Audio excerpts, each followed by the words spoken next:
Thank God it's Sunday.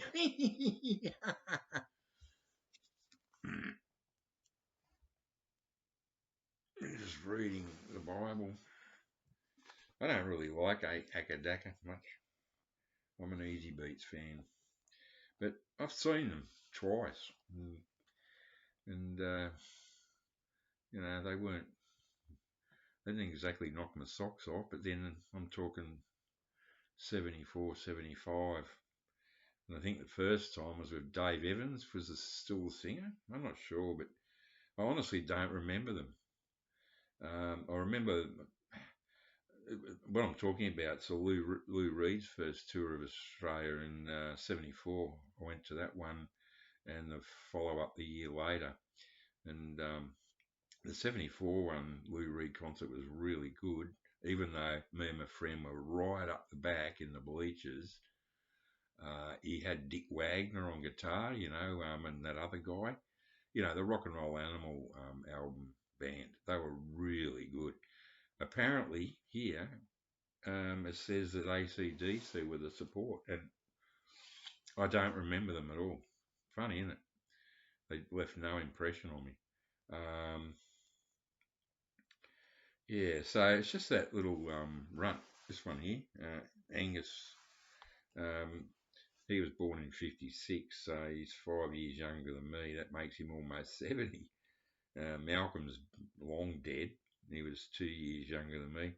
I was just reading this again for about the umpteenth time. I'm not a fan of AC/DC. I'm not a fan of Rose Tattoo. I'm not a fan of the Angels. I like some of their stuff, but I'm not a fanboy. But I just love reading it because it's the time I grew up. After reading this again, I mean, Angus and Malcolm went all to the same concerts I went to, and they even beat me by a year.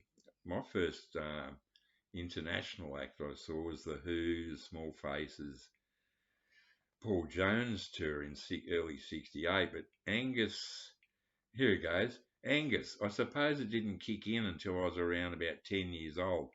I remember seeing the Yardbirds, me and Malcolm. It was a great atmosphere, blah, blah, blah. So that was in 1967. So he was about 12 when he went there. Sydney Stadium, January '67. Yeah. So he would have been 12. He said 10 here, but he was 12.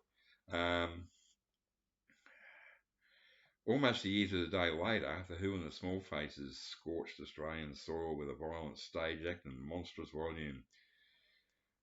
The Small Faces' Steve Marriott spewed venom at the crowd at the Sydney Stadium, and the Who trashed everything they could blow up. It was awesome. I got the concert poster framed in the bedroom there, but yeah, it was really awesome. Almost exclusively male audience. A lot of early Sharpies were there. I did a video on Sharpies 3 or 4 years ago on my YouTube channel, one of the earliest ones, and it goes for quite a long time. But I've worked with some Sharpies, and in here he says they're the Australian equivalent of skinheads. That's bullshit. The Australian equivalents are suede heads, which is a bit more classy than fucking skinheads. And the suede heads come from mods. And I was a mod initially, but this is just waffling. But yeah, he was one of those little runts that used the Ashfield Sharps and the Town Hall Sharps. Yeah, anyway, it's a long story. They were pretty scary. They used to get on trains, hundreds of them, more than one night. I was alone on the Central Station, with my Rod Stewart haircut and all that shit. And about 40 of the little brat type Sharpies, the young ones, like Angus's age, just came up the steps, and I went, oh shit, here we go, I'm on my own. And they all come up and they go, hey, you poofter, and you fucking poofter cunt. And I just kept my mouth shut and just stared at them, and I just stared them off. I knew I didn't stand a chance if they ganged on me, but they didn't. They didn't have the guts to do it. Anyway, and then in April and May '71, another lesson in English rock touched down at Sydney's Randwick Racecourse in the form of Deep Purple, Free and Man for Man. Well, I was there. who by that point, Man for Man, chapter 3 it was, who by that point were as keyboard heavy as people themselves. Um, yeah, Angus and Malcolm were in the crowd. Uh, the day was a seminal moment with three guitarists Paul Kossoff and drummer Simon Kirke and Manfred Mann's drummer Chris Slade and bassist Colin Pattenden.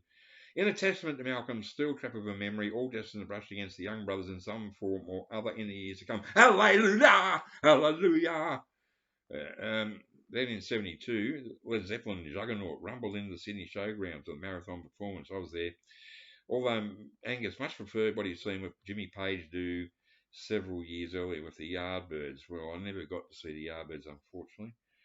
When I saw Led Zeppelin, I thought they had to tone the thing down a lot.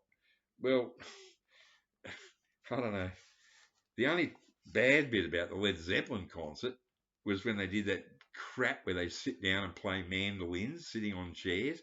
When they opened, it was jaw dropping. Even Robert Plant, who I find difficult to take in large doses, it's on YouTube. They were in their version of rock and roll, that live, that concert. It's just unbelievable energy. It was so good. But then, yes, I agree. They get that. That's when they're starting to get into that folky shit. That ghastly fourth album. I got a virtually mint copy here, and I think I played it 3 times, 53 years ago, whenever it came out. I think the singer grated on me a little. Yeah, we'll see. That's Robert Page. Better hurry this up. So basically, and somewhere else in this book, they went and saw the Slade Status Quo concert, which I was at. I was sort of chaperoning this 14-year-old girl there, and I was 20, 21 or something. And I stood out amongst the crowd. I was about 2 foot taller than all the teeny boppers. It was actually really good. Status Quo and Slade was great fun. It was. And after seeing them back then, you can hear exactly where AC/DC got their sound from. It was just completely Status Quo and Slade, just sort of all. You think about it. It's Slade and Status Quo, all sort of. That really is the blueprint for the AC/DC sound. Yes, and there are other concerts here too, blah blah. But I've been going on far too long. And that's today's sermon. If you ever see this one, I highly recommend it. AC/DC, Maximum Rock and Roll, Murray Engelhart with Arnaud Deroux. Very thick book. This is the revised version. It's superb. Even if you don't care for the music, it's a great history of what it was like in Australia, in Sydney and Melbourne, Brisbane in particular, back in the 60s and 70s. And if like I don't know how many times I got chased up George Street. I'd walk by with my mod clothes on, and all the guys are like wharf labourers with their blue singlets. They'd all come out. Yeah, fucking I could run those days. I could really run. Anyway, that's enough for now.